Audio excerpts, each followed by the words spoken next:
Recording. Hello, everybody. We are back yet again, because where else would we be? Welcome to Two Black Girls, One Rose.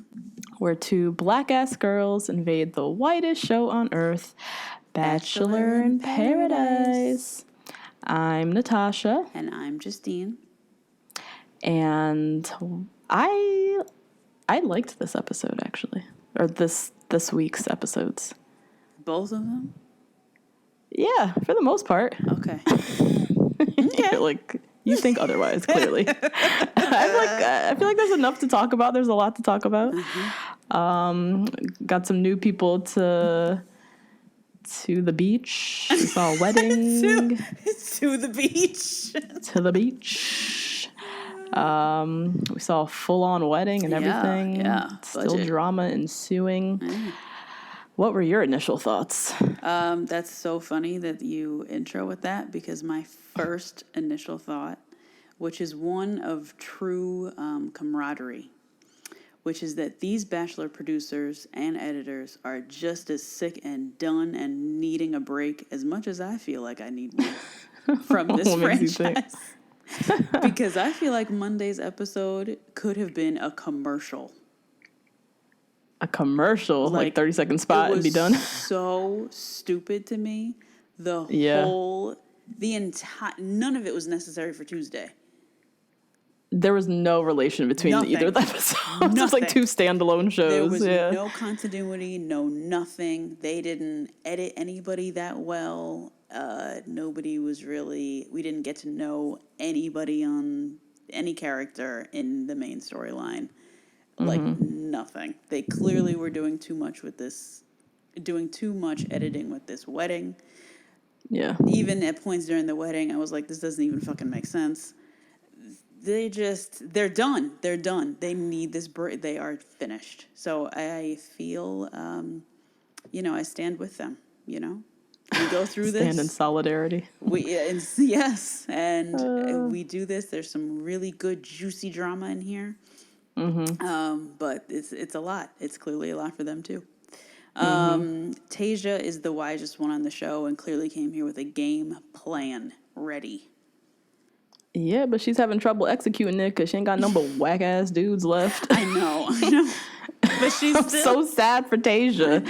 God. I'm sad for Tayshia, but people come literally, as we know, until the last day. Like last episode is September 10th. People will be still arriving on the 9th. Diggy will be on the beach. Like, Diggy always walks in last episode. Like, I can't. I guess, he has a real job. So if you can only get 21 PTO days in a year, then, Exactly. So I'm happy for Tayshia. Happy that she's still on the beach. Because I feel like she's strategizing in the way to where she could stay here. Also, this is jumping ahead, but we did get an email from a listener who showed us a clip of Sydney and Mike, and I don't know why they haven't shown more Sydney and Mike. I have that open and totally forgot to watch it. It was like I have it sitting on my tabs. Just adorable. Oh, I see them kissing. It was cute. Why didn't we see this? Why? God, so annoying. Terrible. What are your initial thoughts? My initial thoughts. So I was pretty entertained by this week. I think last week was just so treacherous that anything this week was gonna just keep me happy. Tahzjuan, not sure what to make of that whole entire thing. Yeah. There are many opinions. It was very painful to watch. Very, yeah. It was like as you said, it was like a combination of like weird, sloppy, tired editing. They were trying to piece together, make her look like she kind of like a gimmicky edit. Like she was hot all the time. She's crying all the time. She was talking to herself. But then that was in combination with the fact that she also seems kind of weird. Yeah. Yes. Yeah. Right? Yeah. Yeah. So the edit was like, it was overkill. Right. It's like she already has a strong, weird personality. So why are we having to edit on top of that? And then the whole thing I just wasn't sure what to make of the whole thing or what to make of her. I don't know. Kind of disappointing to watch because I was excited, of course, to see any person of color walk down the beach. Right, yeah. So that's that. Caelynn, she getting on my nerves. Caelynn, is she? Yes. She reminds me of a messy sorority girl. She went to Stagecoach. She drunkenly hooked up with Blake, and then she spent the last few weeks crying about him. And then Dean walks in, and then she's all in love with Dean and building her life around being this traveler's wife. And then inside she's thinking she can change him, and then he leaves her.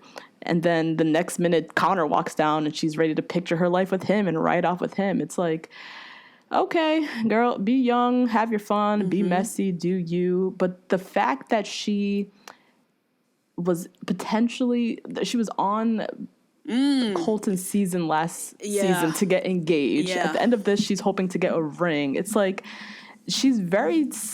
she's still very much at very early immature level of relationship fuckboy experience. Dean is so evidently clearly the definition of a fuckboy. He basically told you that he is here to fuck around. He lives in a van. He is not looking for anything serious. Yeah. But she's still thinking these little high school, you can I can change him. I could be the one. I don't know. She doesn't have strong boss bitch energy ready to get wifed up and seriously get an engagement at the end. And so it's just so perplexing anytime she talks about wanting to find her forever person and be married. And it's I feel I'm watching someone struggling through relationships in high school. Yeah. I don't even think I called her sorority girl. I think it's even younger than that. This feels very junior year in high school watching her getting flopped around with these dumbass guys. So yeah, that is just messy and the thing to, I don't know, get on my nerves. Kristina also getting on my whole entire Kristina nerves. has got to leave. She got to go. Her whole presence just annoys me. Yeah. I can't. Again, where are Mike and Sydney? Where are Mike and Sydney? That's it. Hello.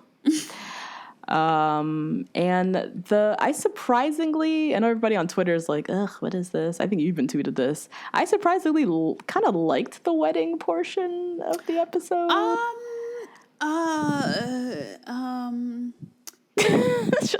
sorry. I like it in theory, but the execution, I was just this is a bachelor wedding.